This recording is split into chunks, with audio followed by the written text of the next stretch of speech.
So everybody, today we are taking a look at the Age of the Primes, Sky-Byte.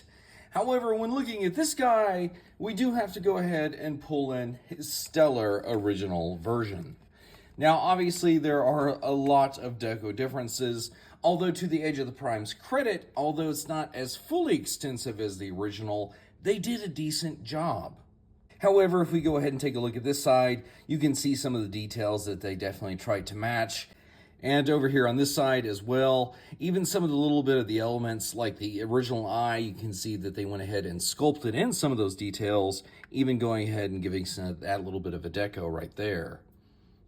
In the original Sky-Byte, you had to basically dislocate his jaw and pull down what becomes his robot mode legs to go ahead and expose the mouth-mounted missile launcher. However, on the new one, they've made it a lot more simpler because if you can see, he just has those slots, and here on his weapon, he just has those tabs, so you can go ahead and pull it in, close up his mouth, and there you go. This process is way, way more simplified. Now, as fabulous as this original Sky-Byte is, it does have the unfortunate drawback of always being a brick stuck in a arc position. Basically, the tail, as you can see, comes over here and turns like that, but that's basically it. Aside from a few other features, this thing doesn't do a whole lot. Well, as you can see on this Sky-Byte, you can actually make the tail go this way and this way. Now, the way that they did that was actually by shortening these little sides of the shark right here. Instead of going all the way down to the tail, you can see that it only goes about halfway down, exposing what will become his two robot mode arms. Now, I initially didn't like that, but again, it does offer this guy a little bit more flexibility with the shark tail if you wanted to go ahead and do that.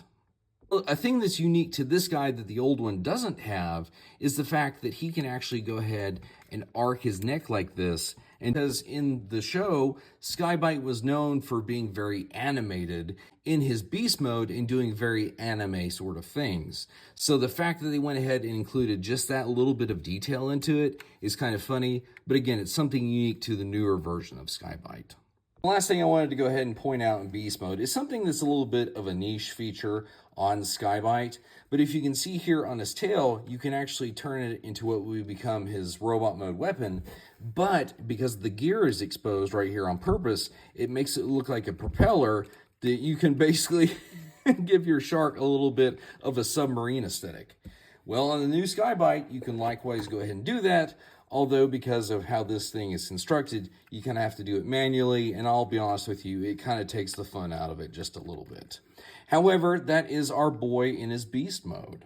So here is Sky-Byte in his robot mode. Now, if you'll notice, I do have the shark side flesh flaps in sort of a wing position, because that's how the original Sky-Byte had to have his little bit of alt mode bits.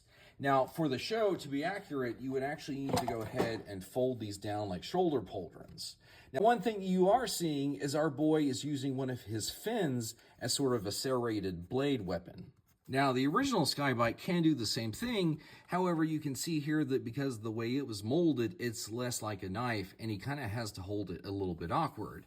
Now, one thing I did want to go ahead and compliment on this new Sky-Byte is the fact that the boy has wrist articulation, like wrist swivel, and I'm like, oh my gosh, that bumps this guy up just that little bit more. And so here we can see both Sky-Bytes side by side, and I think we all pretty much knew that despite them giving this guy a valiant attempt and quite a bit of paint, he was never going to be able to rival the original because the original will always be the king of the deco. However, the thing that the new guy has on him, all the articulation and 20 years worth of engineering improvements on him. Plus, on top of that, you can see that the new Sky-Byte actually is taller than the old one.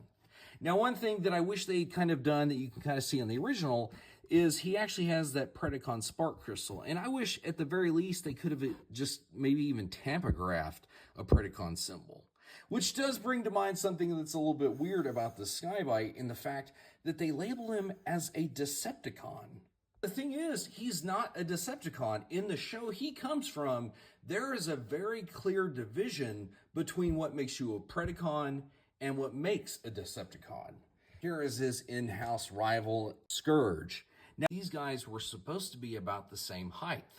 Well, what's funny is, Sky-Byte, even if you don't include the fin on the top of his head, just where the fin begins, he is a little bit taller than the Scourge. But I totally like the fact that these guys will now be on the shelf together. One last little aesthetic detail about Sky-Byte is that because of where his robot fist from this other hand folds in during beast mode, it does leave this unsightly gap.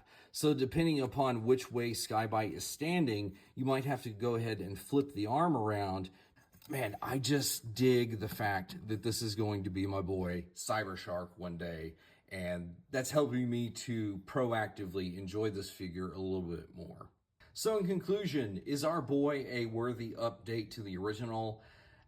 Not as far as deco goes, but every other way, most certainly 100%. So I'm just happy that we got this guy, especially with all the potential that he is loaded with down the line.